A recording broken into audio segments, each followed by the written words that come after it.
পরিযায়ীদেরকে নিয়ে গাওনা মমতার, কিন্তু উল্টো ছবি আমরা দেখতে পাচ্ছি দক্ষিণ দিনাজপুরের বালুরঘাটে, যেখানে দলে দলে ভিন রাজ্যে যাচ্ছেন পরিযায়ী শ্রমিকরা।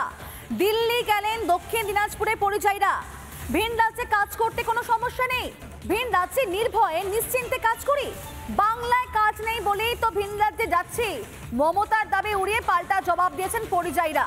যেখানে মমতা বন্দ্যোপাধ্যায় বলছেন যে ভিন রাজ্যে গেলে তারা আতঙ্কে থাকেন, তাদের জীবনহানির শঙ্কা থাকে এবং আতঙ্কিত হয়ে তিনি পরিযায়ীদের জন্য ব্যবস্থা করতে চাইছেন। কিন্তু পাল্টা পরিযায়ী শ্রমিকরা বলছেন বাংলায় তো কাজ নেই, এখানে থাকবো কি, খাবো কি, সংসার চলবে কিভাবে, আমরা ভিন রাজ্যে গিয়ে নির্ভয়ে কাজ করি, নিশ্চিন্তে কাজ করি। তারা কি বলছেন, সেখানকার ছবিটা কিরকম একবার দেখাবো আপনাদেরকে, একটি বিশেষ প্রতিবেদন আমাদের প্রতিনিধি রিপনে। এই মুহূর্তে আমি রয়েছি বালুরঘাট স্টেশনে। এই মুহূর্তে পরিযায়ী অনেক শ্রমিক তারা কিন্তু বাইরে কাজের জন্য যাচ্ছেন, দিল্লিগামী যে ট্রেন সেই ট্রেনে করে। যাচ্ছেন? আমি গাজিয়াবাদে যাচ্ছি। কি করতে যাচ্ছেন? আমি রাজমিস্ত্রির কাজ করি। ওখানে কোনো সমস্যা? না না, কিছু সমস্যা নেই আমার। আমি এই কয়েকদিন আগে চলে আসছি আমি এখান থেকে। এই টাইমে বাড়ি থেকে আমি চলে যাচ্ছি, এখানে আবার কাজে যাবো। ওখানে অনেকে তো আবার ফিরে আসছে ওখানে বলে অনেক মারধর হচ্ছে। না, মারধর হচ্ছে না। মুখ্যমন্ত্রী তো বলছে যে ওখানে মারধর হচ্ছে, অনেকে ফিরে আসছে। আপনাদের ওখানে কোনো কিছু হয়নি, আমাদের সাইডে কোনো কিছু হয়নি। আর একজনের সাথে কথা বলবো। দাদা, কোথায় কাজে যাচ্ছেন? গাজিয়াবাদ। যাচ্ছেন কেন? কাজকর্ম নাই এখানে? এইখানে এখন বর্ষার সময় কোথায় কাজ পাবো? রাজমিস্ত্রি এখন সবাই তো ওরকম হচ্ছে না। প্রতিদিন রাজ্য সরকার তো বলছে এখানে কাজ আছে, তারপরে যাচ্ছেন? প্রতিদিন কাজ পাচ্ছি না তো। কাজ নেই? না, প্রতিদিন পাচ্ছি না, ওই জন্য তো যাচ্ছি। এই পশ্চিমবঙ্গে কাজ না পাওয়ার কারণে তারা কিন্তু ভিন রাজ্যে কাজের জন্য যাচ্ছেন। এখান থেকে অনেকে যারা রয়েছে তারা কিন্তু দিল্লিগামী ট্রেনে করে গাজিয়াবাদের উদ্দেশ্যে যাচ্ছেন রাজমিস্ত্রি কাজের জন্য। যদিও তারা বলছেন তাদের ওখানে কোনো সমস্যা নেই, যে বাঙালিদের উপরে অত্যাচার বা মারধরের মতো যে ঘটনা, যেটা মুখ্যমন্ত্রী বা তৃণমূলের তরফ থেকে বলা হচ্ছিল, সেরকম কিন্তু কোনো সমস্যা কিন্তু তারা বলছেন নেই। তার জন্য তারা কিন্তু দিল্লিগামী ট্রেনে করে কাজের উদ্দেশ্যে ভিন রাজ্যে পাড়ি দিচ্ছেন।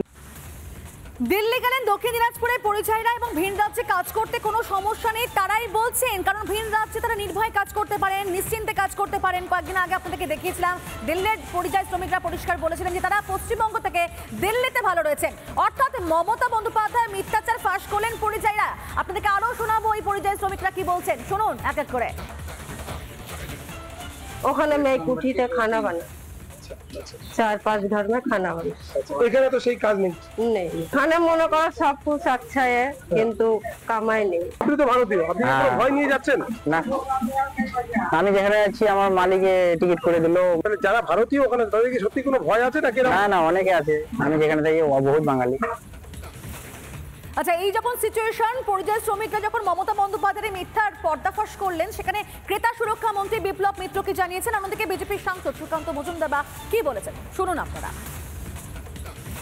তো আগে আমরা যখন বসেছিলাম এখানটায়, আমি ডিএম সাহেব, এসপি সাহেব ছিলেন, তখন সবাই মিলে আলোচনা করছিলাম এই মানুষগুলো চলে আসছে এদের কীভাবে কর্মসংস্থান হ্যান ত্যান করা হবে। তো সেগুলো নিয়ে আমরা কিন্তু একবারও শুনিনি যে চলে যাচ্ছে কোনো। সম্পূর্ণভাবে তৃণমূল কংগ্রেসের এটা প্রোপাগান্ডা। আমি তো বলছি মাননীয় মুখ্যমন্ত্রীকে যে যদি সত্যিই ক্ষমতা থাকে, আপনার মধ্যে সৎ সাহস থাকে, আপনি আপনার কাছে পরিযায়ী শ্রমিকের ডেটা আছে, আপনার রাজ্যসভার সাংসদ সামিরুল বিশ্বাস এটা নিয়ে কাজ করে, তাকে তথ্য প্রমাণ নিয়ে প্রেস কনফারেন্স করতে বলুন না যে গুজরাটে এত লক্ষ বাঙালি আছে, এত লক্ষ ফেরত এসছে। লাখ বাঙালি ফেরত এসছে অন্যান্য রাজ্য থেকে, আসেনি, হাজারের সংখ্যা পৌঁছাবে। সবাই ওখানেই কাজ করছে। নানা ধরনের কন্টেন্ট দেখার জন্য লাইক করুন, শেয়ার করুন আমাদের ফেসবুক পেজ, সাবস্ক্রাইব করুন আমাদের ইউটিউব চ্যানেল। পাশাপাশি অন্যান্য ব্রেকিং নিউজের জন্য অবশ্যই চোখ রাখুন রিপাবলিক বাংলায়।